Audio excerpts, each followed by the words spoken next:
여러분, 수출이 위험하다. 제가 여러분들에게도 몇 번 말씀을 드렸습니다. 지금 적자가 계속 나고 있으니까요. 정부는 이게 일시적이다 이렇게 이야기하고 있지만 지표들을 보면 말입니다. 이게 일시적이라고 이야기하기에는요. 이게 말이 안 돼요. 저는 일시적이 아니라 자칫 잘못하면요. 뭐라고 이야기해야 되나? 만성적 적자로 갈 가능성이 있어요. 만성적. 그만큼 말입니다. 대한민국을 둘러싸고 있는 수출 환경이 나쁘다는 이야기. 그 와중에 한국은행이 섬뜩한 전망을 내놓았습니다. 여러분 이거 한번 보세요. 한국은행이 전망한 중국 경제 성장률 전망이에요. 4% 중반 이야기하고 있습니다. 4% 중반. 야, 이게 중국이 경기가 이렇게 4% 중반까지 둔화가 된다면요. 대한민국에게는 치명타가 올 수도 있습니다. 수출의 말입니다. 지금까지는요. 중국 정부가 이야기한 것은 5.5% 성장을 하겠다 이렇게 이야기를 했어요. 그런데 5.5% 성장 못한다는 게 지금 한국은행의 이야기잖아요. 2021년 8.1% 성장을 하면서 대한민국 수출에도 어마어마한 문재인 정부가 이야기했잖아요. 단군 이래 최대의 수출을 했다. 그렇게 주장을 할 만큼 컸잖아요. 이게 중국이 성장을 하니까 따라가는 겁니다. 중국이. 2018년도 그렇죠. 중국이 6%대예요. 2019년 6%입니다. 2020년은 2.2%로 떨어졌지만 2021년은 8.1%까지 늘었어요.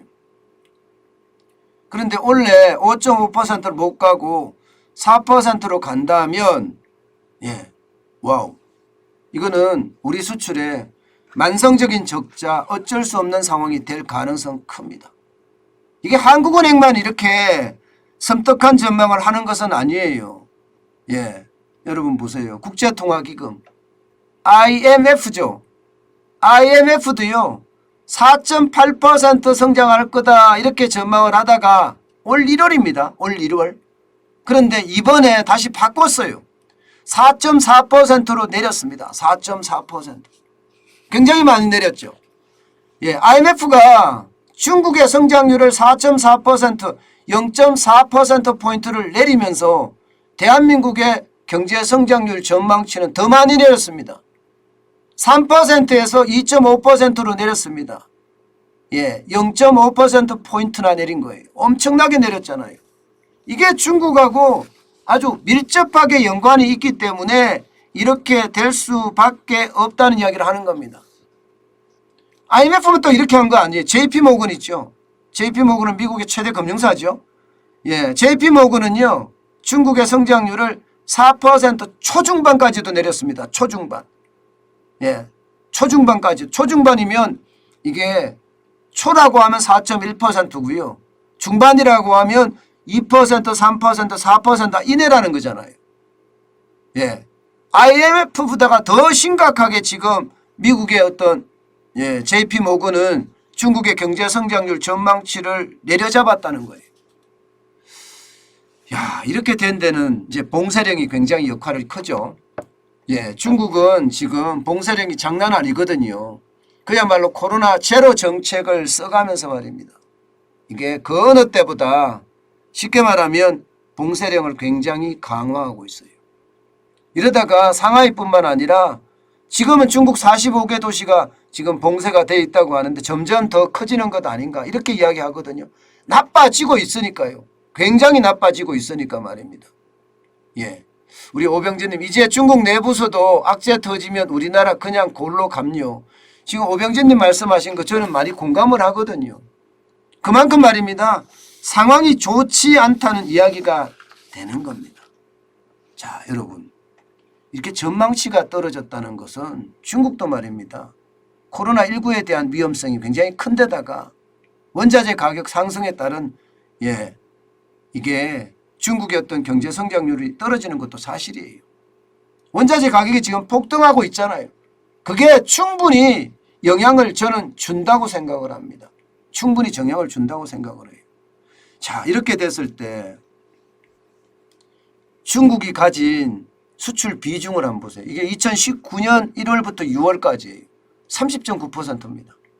아세안이 16.4%고 미국이 15.2%입니다. 중국의 비중이 너무 크죠. 실제 말입니다. 중국으로 수출하는 것은 한 25%가 넘고요. 예, 홍콩을 포함해서 우에 수출하는 게 이게 5%가 넘습니다. 그래서 합치면 30.9% 뭐 30%가 넘는데 이렇게 됐을 때 우리 수출 괜찮을까요? 게다가 경기까지 지금 중국이 떨어진다고 하면 저는 그래서 우리 수출 위험하게 저는 되게 위험하게 보고 있습니다. 4월에는요. 쌍둥이 적자, 예, 쉽게 말하면 쌍둥이 적자가 나는 것은 당연하다고 저는 보거든요. 쌍둥이 적자. 이게 재정의 수지의 적자라든가 혹은 무역 수지까지 아니 경상 수지까지 적자가 나는 거 저는 충분히 올 수 있다고 봅니다. 그렇지만 여러분 이게 앞으로의 위험도는 좀 더 커진다. 저는 이렇게 봅니다.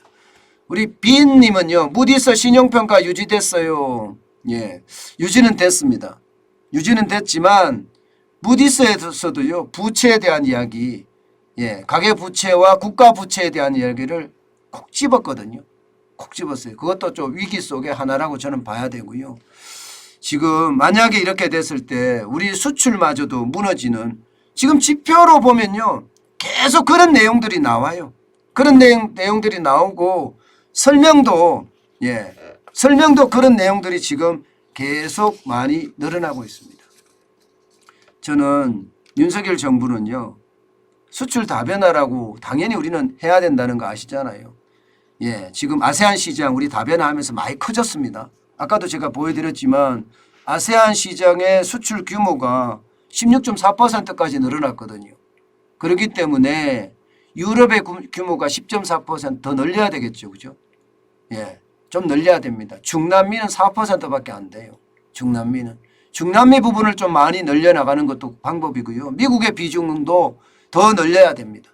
중국에 대한 비중. 중국이 저렇게 경제 위기라는 이름으로 심각해지면 경제 비중이 아무래도 떨어지면 우리 경제에 타격을 주니까 그에 대한 대비책도 반드시 필요하지 않을까. 예, 저는 그런 생각 많이 해보고 있습니다. 예, 어쨌든 이게 나라가 좀 잘 가야 된다. 예, 잘 가야 된다. 이런 생각 다시 한번 해봅니다.